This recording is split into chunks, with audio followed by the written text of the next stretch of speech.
What's up, guys? I'm sorry to interrupt the action, I really am, but I need to give you a quick reminder to please check out my Teespring Shop. There's a link below in the info, or you can use this crazy URL you see on the screen here. There's all sorts of wall art and t-shirts and hoodies and all sorts of cool stuff that I've designed based on the masks that you've seen me create here on the YouTube channel. So please go check it out and buy yourself something. I'd really appreciate it, and every purchase on there, of course, supports this channel and keeps this thing going.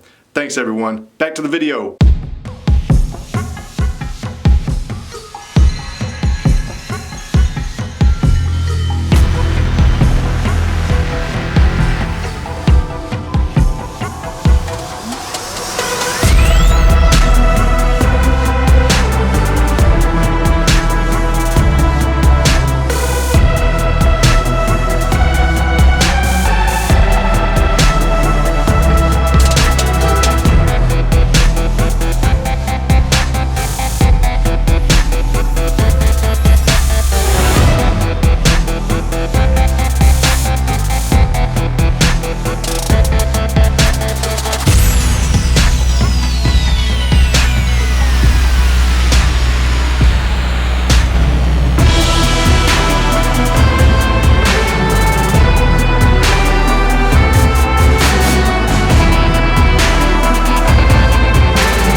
What's up, guys? I never do this, but I kind of feel the need to explain this concept just to make sure it's absolutely clear what I was going for here. I'm very happy with the result, but I do feel like once I painted on the black that it kind of threw things into a weird, like I was a little iffy when I did it. The overall concept was the mask was kind of burning from the inside out through all the holes. There was fire flames coming out of the holes. How that would happen with him still wearing the mask, I have no idea. You can try to figure that out and come up with your own theories. Basically, I was just thinking, what if all the holes on the mask melted out the way they did here because there was flames behind and coming through the openings?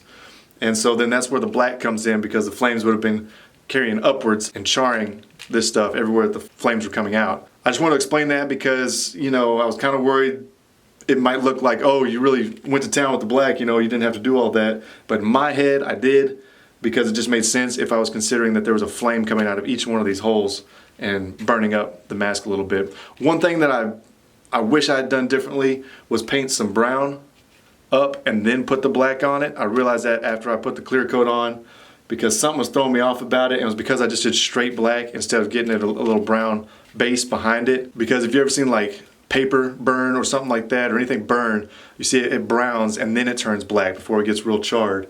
And so that would have made it look even more realistic. But overall, I'm very happy with it. Anyway, I just wanted to explain that in case it wasn't absolutely clear what I was going for with this one. When I started this, I wasn't even sure. I was just playing with the wood burner because I had worked on a mask that was a failed concept and I destroyed it and I was angry.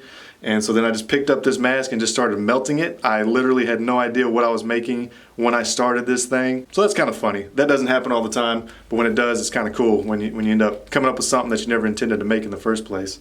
So I hope that makes sense. I hope the mask makes sense. I hope you enjoyed the video, and I hope everything is great in your world. I'll catch you in the next one. Peace.